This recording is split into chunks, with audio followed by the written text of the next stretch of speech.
गुरु नानक की शिक्षा। गुरु नानक के गहन और दृढ़ विचारों से प्रभावित होकर गोपाल मेहता कालू से मिले और उन्हें अपने बेटे को एक विद्वान के पास भेजने की सलाह दी, जो उसे संस्कृत और हिंदू शास्त्र पढ़ा सके।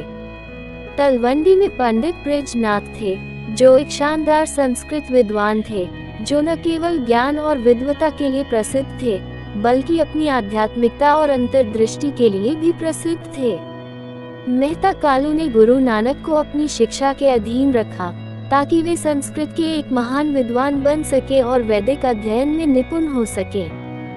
जबकि गुरु नानक ने संस्कृत का अध्ययन किया, उन्होंने अपनी संवेदनशील कल्पना को गुदगुदाने वाली हर चीज पर अपने आलोचनात्मक प्रतिबिंब देते हुए कविताओं की रचना जारी रखी। गुरु नानक की गहरी दार्शनिक मनोदशा, उनकी पैनी दृष्टि ने हर उस चीज को जीवन और अर्थ देने की बार बार कोशिश की, जो दूसरों को बेजान लगती थी। कलम, स्याही, कागज, लिखने की कला, लिखने का उद्देश्य, युवा कवि पैगंबर के लिए अस्तित्वगत आध्यात्मिक जीवन के नैतिक उपकरण थे। एक बार उन्होंने लिखा, भावनात्मक लगाव को जलाकर स्याही में पीस लें। कुछ संस्कृत का अध्ययन करने के बाद एक दिन गुरु नानक ने भोलेपन से अपने शिक्षक से पूछा कि उन्होंने अपने लिए बृजनाथ नाम क्यों लिया है। शिक्षक और छात्र शब्द की व्युत्पत्ति और धार्मिक अर्थ के बारे में बहस करने लगे। युवा गुरु नानक के लिए प्रत्येक शब्द मनुष्य के लिए ईश्वर का संदेश था और मनुष्य द्वारा ईश्वर की पूजा का एक साधन था। उनके विद्वान शिक्षक ने उन्हें विभिन्न संस्कृत ग्रंथों से जो पाठ दिए, वे शिक्षक और छात्र के बीच चर्चा का विषय बन गए। गुरु नानक ने एक भगवान को स्वीकार किया, लेकिन देवी देवताओं को नहीं।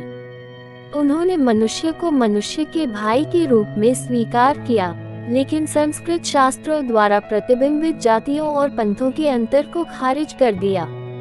वो हिंदू संतों और मुस्लिम दरवेशों के साथ स्वतंत्र रूप से घुल मिल गया और उनमें से कई के साथ अपने अनुभवों का अधिक ज्ञान लाया, जो कि शास्त्रों के पाठ के संकीर्ण पाठ से अधिक था, जिसे संस्कृत शिक्षक पढ़ा सकते थे। 2 साल बाद पंडित बृजनाथ ने मेहता कालू को सूचित किया कि गुरु नानक के पास उनसे सीखने के लिए और कुछ नहीं है।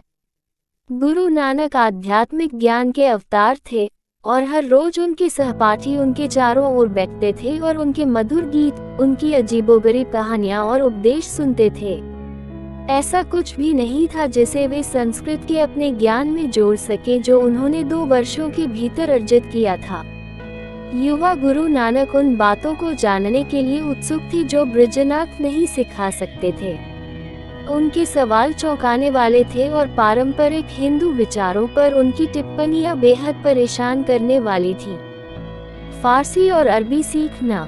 गुरु नानक अब 9 साल के हो चुके थे। राय बुलार, जो उन्हें बहुत प्यार करते थे, ने मेहता कालू को गुरु नानक को फारसी और अरबी पढ़ाने की व्यवस्था करने की सलाह दी, ताकि जब मेहता कालू सेवानिवृत्त होना चाहते थे, तब वे उनके कारदार प्रशासक बन सकें। गुरु नानक अपनी असामान्य प्रतिभाओं के साथ प्रांतीय गवर्नर के अधीन एक उच्च पद भी ग्रहण कर सकते थे।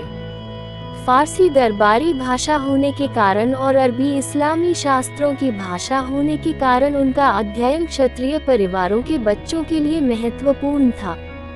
मेहता कालू ने मुल्ला कुतुबुद्दीन से गुरु नानक को फारसी और अरबी सिखाने का अनुरोध किया। बुधवार का दिन था। गुरु नानक ने फारसी पढ़ना शुरू किया। उन्होंने इसे गंभीरता से लिया और इन भाषाओं के सभी पहलुओं पर अपनी त्वरित पकड़ और अपनी विलक्षण स्मृति से अपने शिक्षक को आश्चर्यचकित कर दिया।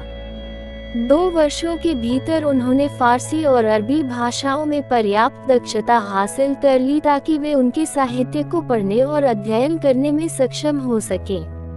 अपने बाद के लेखन में अपने कुछ धार्मिक विचारों को व्यक्त करने के लिए गुरु नानक द्वारा कुरान की शब्दावली का मुक्त उपयोग से पता चलता है कि इस शुरुआती दौर में उन्होंने कुरान और अन्य उपलब्ध इस्लामी ग्रंथों का अध्ययन किया था।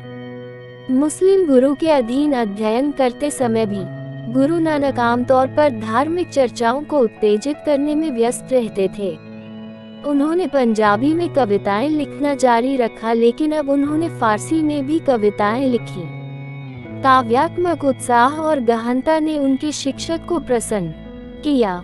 मुल्ला कुतुबुद्दीन को जो पढ़ाना था, उसका अध्ययन करने के बाद गुरु नानक ने तलवंडी के शिक्षकों द्वारा सिखाई जा सकने वाली सभी बातों को सीखकर अपनी शिक्षा समाप्त कर दी।